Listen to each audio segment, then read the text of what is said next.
बसूया. हे माझा निर्णय इथंच बसायचं. भारी वाटते. सगळे Enjoy. सगळं व्यवस्थित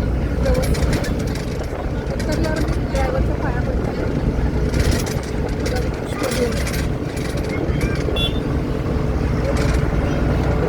उतरलेलं घेतो. लाल सिल्क उपलब्ध नाही आहे त्यामुळे गुलाब पाया पडणार हे विमानाचेच पायलट होते.